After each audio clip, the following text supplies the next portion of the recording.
Yang pertama, bagaimana menempatkan nafsu dalam amaliyah diri. Yang kedua, adakah tips atau cara pada saat muhasabah kita tidak terjebak dalam perenungan dosa? Mungkin itu saja, Bu ya, yang ingin saya sampaikan. Assalamualaikum warahmatullahi wabarakatuh. Assalamualaikum warahmatullahi wabarakatuh. Nafsu itu jangan dikasih kendor. Karena ayatnya waman nahan nafsa. Siapa yang menahan jiwanya dari kecondongan fujurnya, jangan dikasih kendor. Jangan masker doang yang bilang jangan kendor. Jadi masker jangan kendor, giliran nafsu dibiarin. Nafsu itu tidak hanya itu. Nafsu itu ada zahir, ada batin. Zahirnya nafsu makan, pengen terlihat lebih baik depan orang. Batinnya nafsu pengen dihargai, pengen dianggap alim, pengen menggurui orang, tidak mau digurui. Ini hati-hati. Masih ingat iblis? Iblis itu nafsnya pengen minta dihargai. Bahasa Arabnya istakbaro. Jadi istakbaro itu bahasa halusnya pengen dihargai. Bukan saya pengen dihargai, tapi emang harusnya begitu. Ini hati-hati. Orang-orang yang tersinggungan mulu hidupnya, hati-hati tuh. Jangan-jangan antum melihara kiber. Salah satu karakternya nafs. Hati biasanya pengurus masjid kena ujian begitu tuh. Pengurus masjid, guru-guru, syekh-syekh, kiai-kiai, pejabat-pejabat, atau mantan pejabat. Dia mantan, masih pengen dihargai seperti pejabat. Namanya post-power syndrome, tahu? Ya, dia dulu ngurus masjid, sekarang kan bukan. Itu di banyak masjid saya ketemu begitu Pak. Di banyak masjid, saya nggak tahu masjid sini ya. Dinamikanya mungkin 11-12 lah. Bener. Ya, sama lah. Karena masjid itu tempat nyembah Allah. Setan nggak mau diem Pak. Dia bikinlah pengurus tengkar sama pengurus. Antum yang tengkar, kena udah. Kalau berbeda boleh, tengkar ya nggak boleh. Berselisih itu rahmat. Yang nggak boleh itu takhasum. Bermukhosamah. Mulai kemudian orang kalau udah mukhosamah tengkar, nyari kesalahan orang nggak? Ada beberapa masjid udah kayak partai politik Pak. Mau milih ketua itu udah pakai, waduh ya salam, udah ada tim sukses segala. Ada grup baru lagi. Ya salam. Semoga Masjid Nabawi seperti Nur Nabi Sallallahu Alaihi Wasallam berselisih untuk maju, bukan berselisih untuk bertengkar. Amin. Nafs ini fiha lazzah. Hawa nafsu itu ada lezatnya. Ini saya ngomong begini, itu ada nafsunya. Kalau saya menikmati ngata-ngatain orang, maka saya niatkan kalam saya ini ngata-ngatain diri saya sendiri. Pahit loh Pak ngata-ngatain diri sendiri itu. Enggak enak banget ngata-ngatain diri sendiri itu. Maunya dia mau ngata-ngatain orang mulu. Enggak mau muhasabah diri, maunya menghisap orang mulu. Itu karakter kita, itu karakter nafs itu. Berarti antum sudah bagus tuh pertanyaannya. Saya gitu ya, jangan pakaian begini merasa nggak pantas. Emang nggak pantas Pak. Cuma meskipun kita bukan orang soleh, kita mau meniru orang soleh walaupun hanya pakaiannya. Semoga dengan meniru pakaiannya nanti akhlaknya pun nempel ke tubuh kita. Kalau akhlaknya sudah nyampe, semoga karakter kolbiahnya juga masuk ke dalam diri kita. Nah ini. Jadi gimana caranya? Jangan kasih kendor. Kasih kendor, kasih sanksi. Allah itu memberi sanksi nggak kepada jiwa ketika dia tidak mau mengakui Allah sebagai Rabb? Dikasih sanksi, tinggal dikasih makan. Maka antum yang lalai kepada Allah, kasih sanksi, matanya nggak boleh tidur. 1 jam. Kurangi zikir, baca Quran, sholat. Harus disangsi diri kita ini.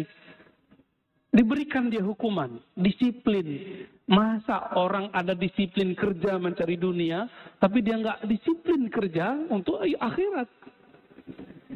Orang yang tidak sukses di masa tuanya dunia karena dia masa mudanya tidak disiplin. Sepakat? Benar? Bapak, kenapa saya bisa baca kitab apa saja sekarang? Karena saya disiplin dulu di umur. Mulai dari umur 15 tahun saya belajar baca kitab. Jadi telat belajar kitabnya. Kawan-kawan mungkin umur 12 sudah mulai hafal Alfiyah. Saya belajar itu umur 15. Karena saya tahu ini ilmu mahal. Nggak pernah kita tinggal lagi. Kuliah pun. Ketika orang tua saya mengatakan, nak cari kerjaan, Bapak susah. Saya bilang, Pak, apapun, tolong beasiswain saya 4 tahun.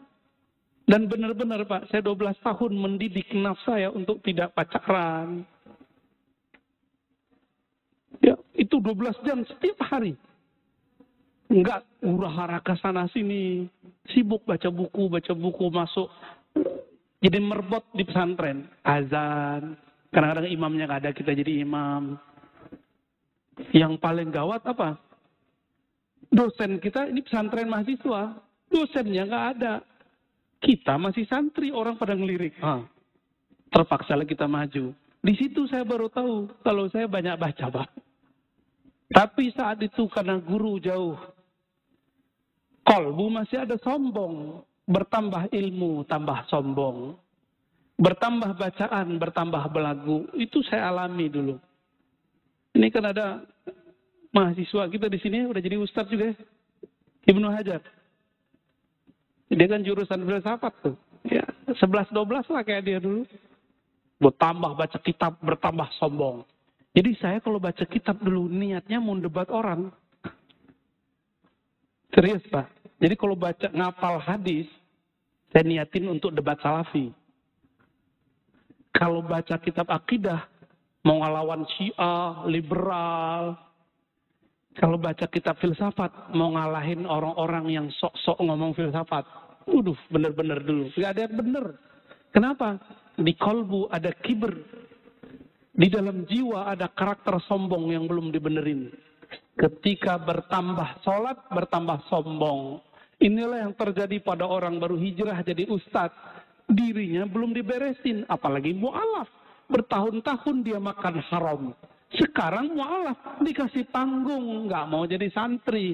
Sedangkan serigala, hewan ternak, hewan buas yang ada dalam dirinya belum dididik.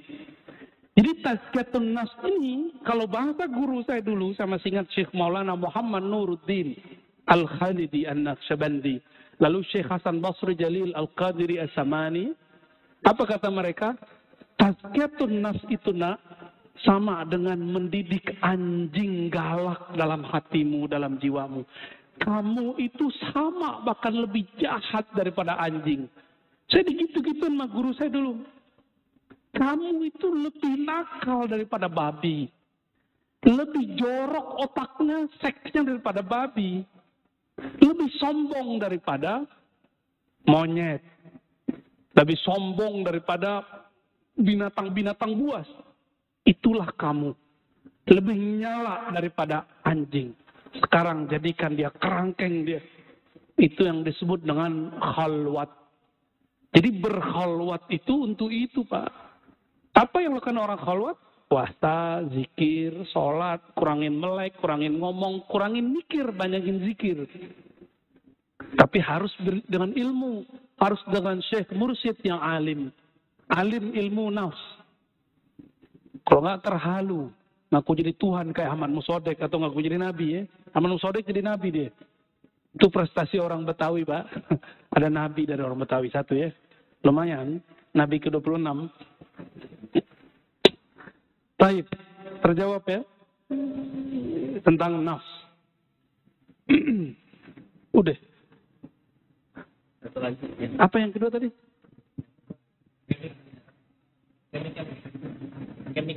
Yang kenceng aja ya.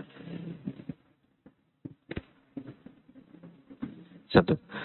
Yang kedua itu Bu ya, bagaimana supaya pada saat kita bermuhasabah, kita tidak terjebak dalam perenungan dosa.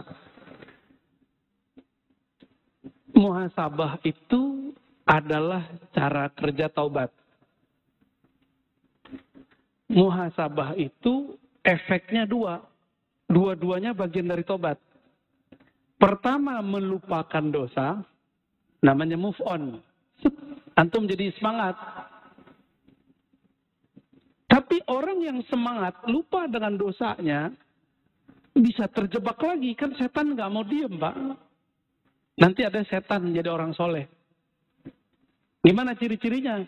Yang sudah tobat ini, dia belum matang, sudah berani untuk mengklaim dirinya tobat, lalu mengklaim orang pelaku maksiat seperti dia dulu, orang-orang yang kotor. Ini banyak nih, anak-anak hijrah banyak kejebak di sini, karena tidak tahu seni muhasabah. Ketika kita muhasabah, dalam muhasabah pun ada setan. Itu ketika kita move on, apa yang kita rasakan? Kita menyalahkan masa lalu, atau kita menyalahkan diri. Kita memandang hina orang yang melakukan masa lalu kita, pekerjaan masa lalu kita itu masih dikerjain oleh teman kita. Kita memandang hina dia, atau kita sayang kepada dia.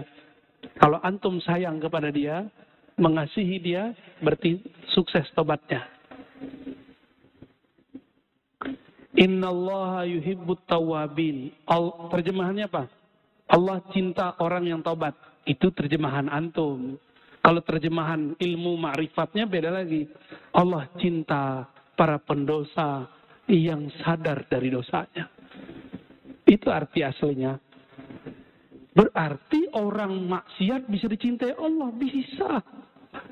Maka saya katakan ke dalam diri saya yang suka maksiat, kepada teman-teman saya yang masih maksiat, Allah bisa jatuh cinta kepada kita, kepada antum semua. Yang penting mau tobat. Lah Ustaz, saya tobat besok ngerjain lagi. Udah tobat lagi. Sambalado, nggak apa-apa. Tobat sambalado itu disebut tawwab, ghaffar. Apa arti ghaffar? Allah yang menerima istighfar berkali-kali. Tawwab, Allah yang menerima tobat lebih dari satu kali. Tolong jangan dengarkan lagi kalam ustadz yang dipinjam lisannya oleh setan dan mengatakan tidak boleh tobat berulang-ulang, tobat nanti saja. Itu setan yang ngomong, Pak. Karena Allah mengatakan tentang ciri-ciri orang yang mengundur-undur tobat. Nanti saja kami tobat. Benar nggak? Ada kan ayatnya? Ada ayatnya. Tar aja tobatnya. Kata kiai tobat itu cukup sekali. Nggak benar. Tobat itu berkali-kali, maka ada lafaz tasdik, tawwab. Coba tanya kepada orang ahli nahwu sorof. Apa arti tawwab? Orang yang terjebak berkali-kali kepada maksiat, dia pun berkali-kali tobat. Sampai tobat itu jadi makomnya. Jadi saya kalau melihat ada orang maksiat, saya bawakan ke diri saya sendiri. Antum jangan jijik ngeliat perempuan yang buka aurat. Mata antum kan menikmati. Ya toh? Jujur tuh, yang senyum-senyum tuh, jujur tuh. Ayo senyum. Ada bengong kan? Itu kita munafik ke dalam diri kita sendiri. Coba sesali ya Arab. Aku mengatakan orang itu hina, tapi aku menikmatinya. Gawat ya? Kita jijik katanya, benci melihat orang buka aurat, tapi mata antum tuh gak bisa lari dari dia. Bisa nggak mata kita lari dari orang cantik, bening, buka aurat? Gak bisa. Antum nggak ghadul basar di depan orang. Antum bisa ghadul basar depan masyarakat, depan teman. Di rumah buka Instagram bisa ghadul basar nggak? Saya nggak yakin. Jangan sok suci. Maka karena kita ini nggak ada yang benar utuh, makom pertama yang mesti kita buka adalah makom taubah. Ya, pribadi yang suka tobat. Jadi orang yang tobat itu level pertamanya move on, lupa sama dosanya, tapi dia tidak membenci pelakunya. Ada yang kedua, selalu ingat maksiatnya. Orang begini, kalau dia punya guru mengajarkan tobat, dia tahu cara tobat. Kalau dia tobat, selalu ingat ciri-cirinya banyak nangis. Banyak merindingnya. Kalau ingat begitu, selalu ingat dirinya yang hina. Orang begini nggak sempet mikirin orang. Jadi kenapa ada orang hijrah, habis itu ngata-ngatain temannya, padahal baru kemarin sore hijrah. Berarti dia hijrah baru pakaian dan fikrahnya, belum nafsnya. Bisa paham kenapa teman antum sekarang musuhin antum. Kenapa teman kita dulu, teman-teman ngopi bareng, ngafe bareng, sekarang malah ngajak berantem terus di grup. Malah nggak mau lagi semajelis.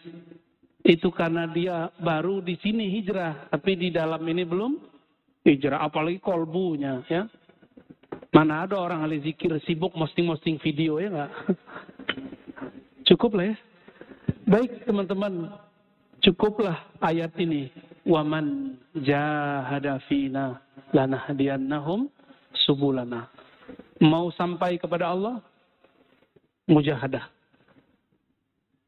Bisa mujahadah sendiri? Tidak. Maka ikutlah mujahadah orang yang sudah sukses mujahadah. Disitulah perlu bertorikoh. Maka torikoh perlu direvisi, diinovasi setiap masa. Walaupun namanya sama.